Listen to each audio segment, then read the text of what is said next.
Hi there, hello, it's Christian and Michael again here in the Gillingham studio in London, and we're following up on the video we did last time on challenges of AV and video support and remote management. So yeah, we're here to sort of add a little bit of context around some of those different items. And so we had a list of different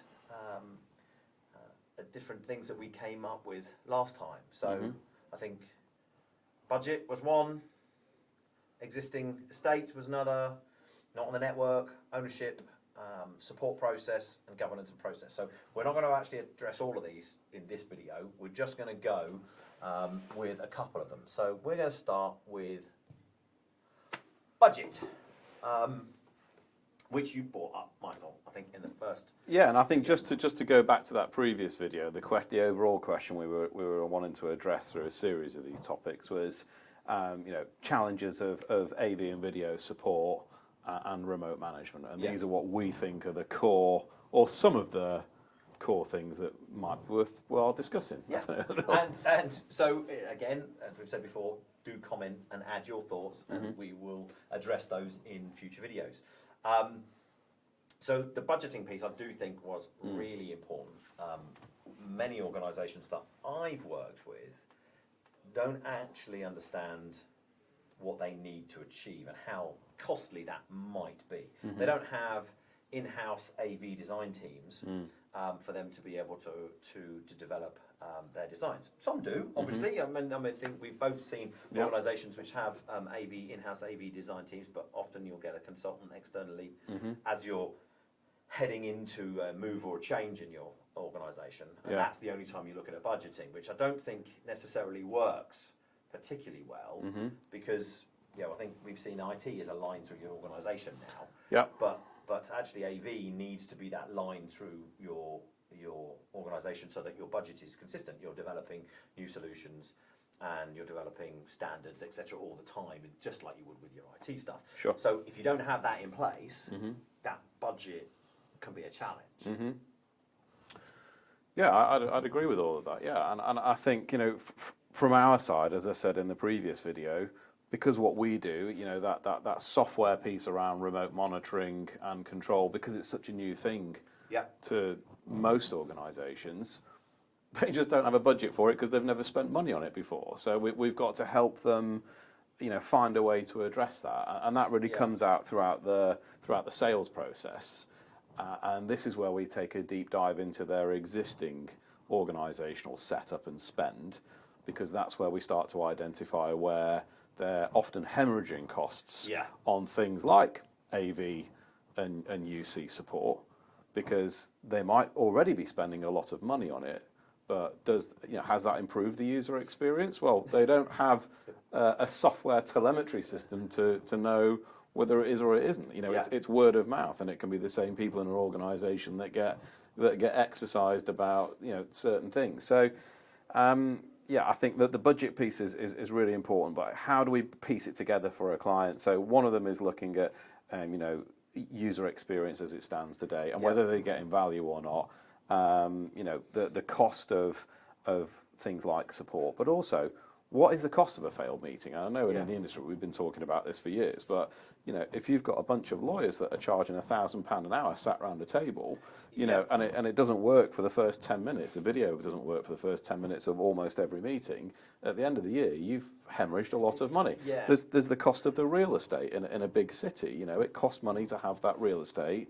To have it not working all the time is expensive, and I know it almost sounds like cliched, this, because we've been talking about it for so long, but it's still true. And this is the problem. Another easy one that we pick on is power consumption and the cost of power. Utility bills aren't getting any cheaper. Certainly not in the UK. We've got some of the most expensive electricity costs in the world right now.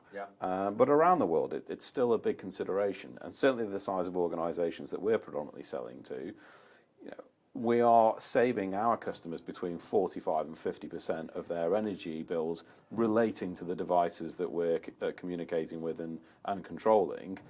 And that's a big number across. When you extrapolate that out, that's a huge number. So we're sitting with these organisations to say, if we're going to save you half of your power on this device, you know, there's a chunk of budget that you can align to buying the correct tool set, to your point, before you buy the correct tool set, working with the right people to identify what the correct design is, and that costs money.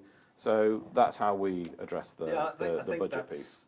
That's important. I think what we're saying here is that actually to get your budget defined as you go through this process, it links in with the other things that we're talking about, but to actually get that is really key. And actually put the time and energy and effort into understanding what AV is from an end-to-end perspective, as that line, as I said, through that line through your organisation. What is the support requirements?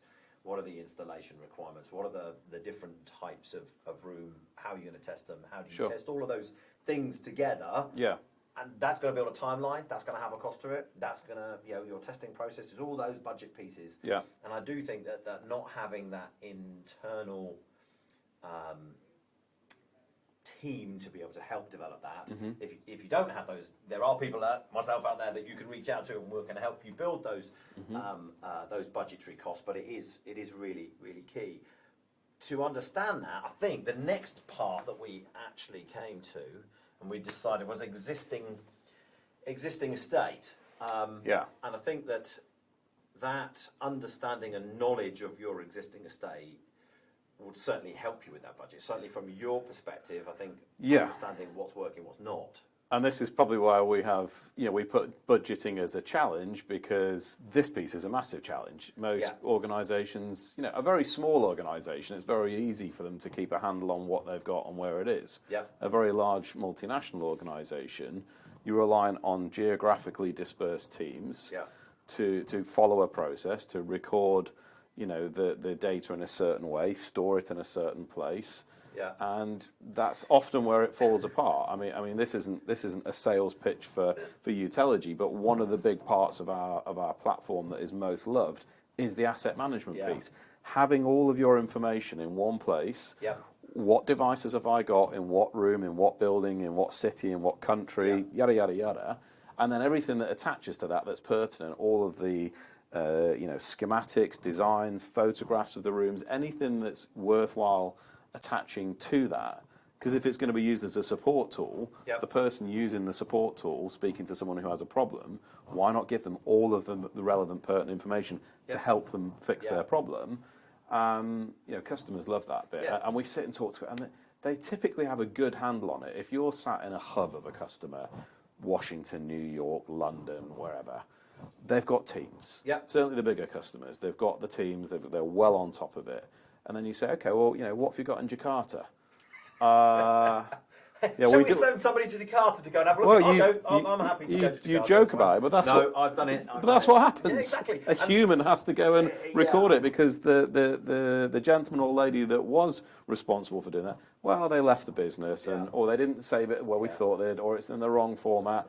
You know, having it all in one place is a massive benefit. I have actually been sent halfway across the world to actually go and review rooms, so that we know what's actually in place. And there's different ways of doing it. You can do it a bit more remotely with video and get somebody to do it, but you still have to organise getting into those spaces, actually physically checking the devices, physically checking the serial numbers, and if they're not recorded at the time when they're installed, and then stored in a central repository.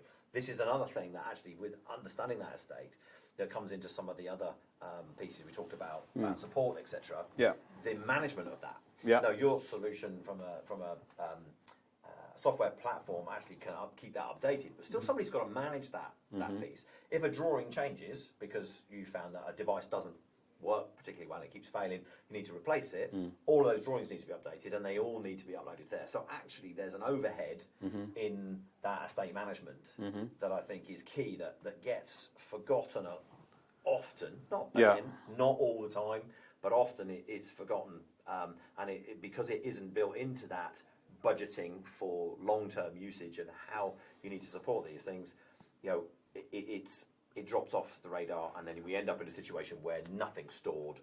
But it also comes back to the governance piece, which you mentioned in the last video, which is hugely important. And again, with a big customer, multinational, the governance in their hub sites where they might be using a consultant and the consultant is owning and driving the process. Yeah. You know, any integrators that win the business, Yep. you know, they have to provide all of this information, the schematics, the CADs, Yeah. you know, all the full document packs, O&M manuals, and it gets stored. Yep. But in Jakarta, or, you know, I keep picking on Jakarta. I don't Yeah, know why I poor do that. Jakarta, You know, that's not very nice. another smaller satellite site, for example, Yeah. where they haven't used a consultant, they've just gone out to a local integrator who hasn't provided any of the documentation. Again, that governance piece, the process isn't there. Yeah. So you end up with not only what we call Frankenstein rooms, different designs all over the world, Yeah. but different levels of documentation.